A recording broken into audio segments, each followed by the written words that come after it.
보이스피싱 범죄자가 되면서 교도소에서 징역을 살아야 되는 아주 안녕하세요. 변호사는 선하다 박선하 변호사입니다. 여러분들은 돈이 급하게 필요하시면 어떤 방법으로 돈을 마련하실까요? 돈이 급하게 필요한 경우에 사람들이 쉽게 유혹에 빠질 수 있는데 그 여러 가지 유혹들 중에서 오늘은 그 세 가지 정도를 한번 이야기를 나눠보려고 합니다. 지금부터 제가 설명드리는 이 내용들은 향후에 자칫하면 사기죄로 처벌받을 수 있는 내용들이기 때문에 오늘 영상을 처음부터 끝까지 봐주시면 좀 도움이 되실 것 같습니다. 가장 먼저 차용 사기가 있습니다. 돈이 필요할 때 가장 먼저 생각할 수 있는 방법은 아무래도 주변 사람들로부터 돈을 빌리는 방법일 텐데요. 이때 돈을 빌리는 게 너무 간절한 나머지 지키지 못할 변제 약속을 하고 돈을 빌리게 되면 향후 사기죄로 처벌받으실 수 있습니다.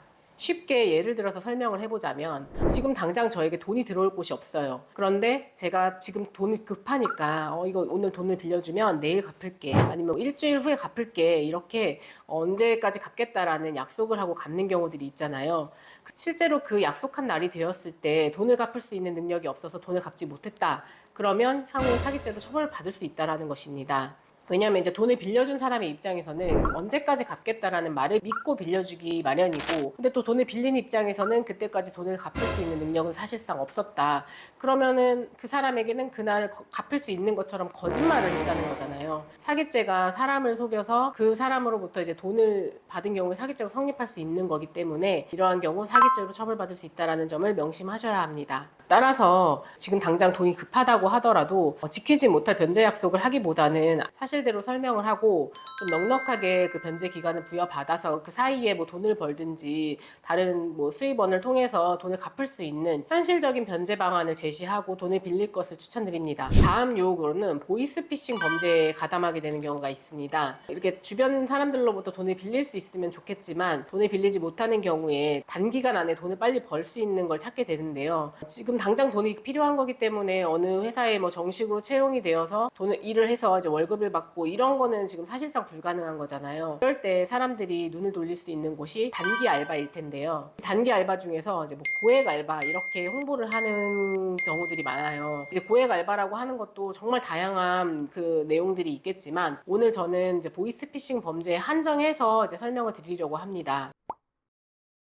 이제 고액 알바라는 문구를 보고 이제 상대 회사에 전화를 했을 때 그쪽에서 뭐 제가 이제 맡게 될 업무에 대해서 설명을 하게 되잖아요. 그 내용을 들어봤을 때 어떤 사람을 만나서 현금을 받고 그 현금을 누군가에게 전달해라. 아니면 그 받은 현금을 계좌로 무통장에 입금해라.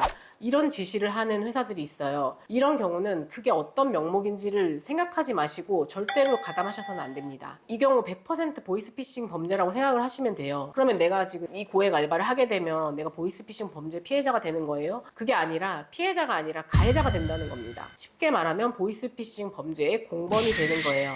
제가 지금 설명드린 그 현금을 받아서 다른 곳으로 전달해주는 이 내용은 보이스피싱 범죄 조직 중에서 현금 전달책이 하는 업무를 의미합니다. 본인이 만나게 될 그 사람은 보이스피싱 범죄의 피해자인 거고 그 사람으로부터 내가 받은 돈이 피해금이 되는 거고요. 그 돈을 누군가에 전달했다. 그게 바로 보이스피싱 범죄의 주범에게 전달되는 거기 때문에 본인이 그 중간에서 현금을 전달해주는 역할을 하게 되는 겁니다. 이거 한 건만 수행하면 15만 원에서 20만 원을 준다 뭐 이런 유혹에 현혹이 되어서 자칫해서 이제 가담을 하게 되면은 보이스피싱 범죄자가 되면서 교도소에서 징역을 살아야 되는 아주 중한 범죄자가 될 수 있는 것이기 때문에 어떠한 명목인지랑 상관이 없이 그렇게 현금을 전달하는 업무라고 한다면 절대로 하지 마시기 바랍니다. 검사로 재직할 당시에 이렇게 보이스피싱 현금 전달책으로 체포되거나 검거되셔서 이제 조사받는 피해자들이 많이 하는 변명이 있었어요.